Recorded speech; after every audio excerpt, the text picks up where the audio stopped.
দীর্ঘদিনের ভারত-পাকিস্তান বৈরিতার কারণে বাংলাদেশের পররাষ্ট্রনীতি প্রায়শই ভারতের উপর নির্ভরশীল ছিল বলে অভিযোগ রয়েছে।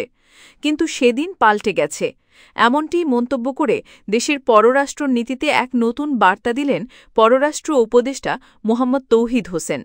তিনি স্পষ্ট জানিয়ে দিয়েছেন, বাংলাদেশের পররাষ্ট্র নীতিগত সিদ্ধান্ত এখন থেকে বাংলাদেশই নেবে, ভারত নয়। ৪ আগস্ট সোমবার সন্ধ্যায় রাজধানীর ফরেন সার্ভিস একাডেমিতে সাংবাদিকদের এক প্রশ্নের উত্তরে একথা জানান পররাষ্ট্র উপদেষ্টা মোহাম্মদ তৌহিদ হোসেন।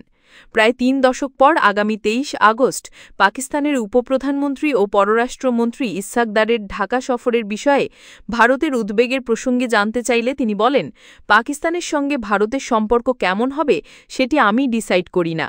একইভাবে পাকিস্তানের সঙ্গে বাংলাদেশের সম্পর্ক কী হবে সেটি নিশ্চয়ই ভারত ডিসাইড করবে না। পাকিস্তানের সাথে ভারতের সম্পর্ক কেমন হবে সেটা আমি ডিসাইড করি না। একইভাবে পাকিস্তানের সাথে বাংলাদেশের সম্পর্ক কী হবে সেটাও ভারত নিশ্চয়ই ডিসাইড করবে না। পাকিস্তানের পররাষ্ট্রমন্ত্রী ইসহাক দারের এই সফর নিয়ে বাংলাদেশের অবস্থান ব্যাখ্যা করে উপদেষ্টা বলেন, পাকিস্তানের সঙ্গে বাংলাদেশের স্বার্থের প্রশ্ন রয়েছে এবং ব্যবসা বাণিজ্য সহ সবকিছুই আলোচনার টেবিলে থাকবে।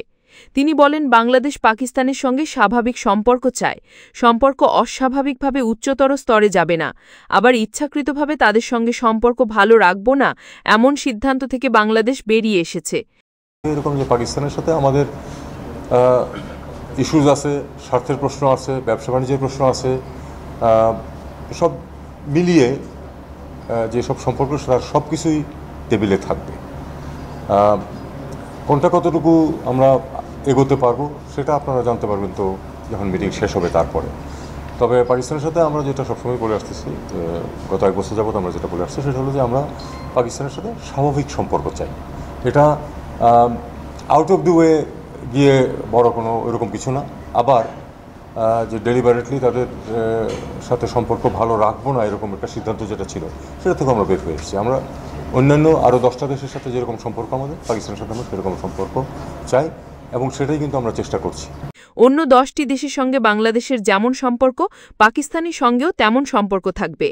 ১৯৭১ সালের গণহত্যার জন্য পাকিস্তানের আনুষ্ঠানিক ক্ষমা চাওয়া, স্বাধীনতাপূর্ব ব্যাংক হিসাবে গচ্ছিত রাখা টাকা এবং ১৯৭০ সালের ঘূর্ণিঝড়ে ক্ষতিগ্রস্ত মানুষের জন্য বিদেশিদের পাঠানো $200 মিলিয়ন ফেরত দেওয়ার বিষয়টি আলোচনায় আসবে কিনা সাংবাদিকদের এমন প্রশ্নের জবাবে তৌহিদ হোসেন বলেন, প্রতিটি বিষয়ই আলোচনার টেবিলে থাকবে।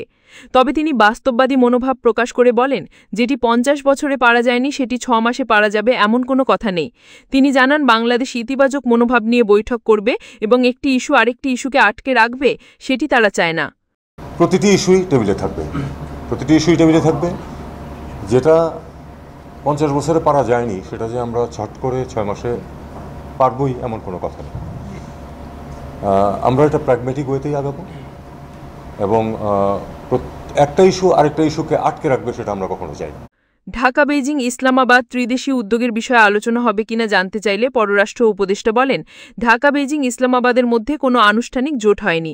একটি বৈঠক অনানুষ্ঠানিকভাবে অনুষ্ঠিত হয়েছে এবং এটাই শেষ নয়।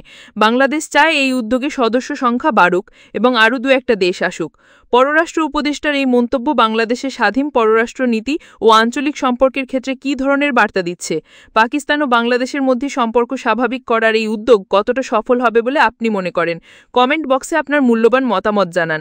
ভিডিওটি ভালো লাগলে লাইক, কমেন্ট ও শেয়ার করুন। দেশের রাজনীতি, আন্তর্জাতিক সম্পর্ক এবং গুরুত্বপূর্ণ সব খবর পেতে আমাদের চ্যানেলটি সাবস্ক্রাইব করে পাশে থাকা বেল আইকনটিতে ক্লিক করুন।